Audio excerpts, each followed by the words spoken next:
ang pagpapasan ni Jesus ng kanyang krus.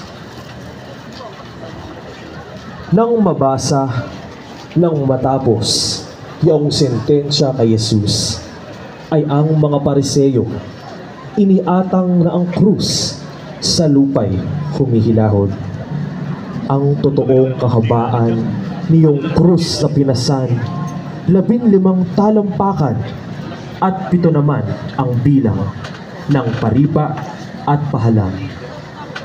Krus na yaoy mabigat, labis na nagkakaapat, lumulubog sa balikat, at lalo pang nakaragdag ang sala ng taong lahat. Ano pat yaong si Jesus nang maatangang matapos, ay niyakap na ang krus at pinangisang tibobos sa sarili niyang loob.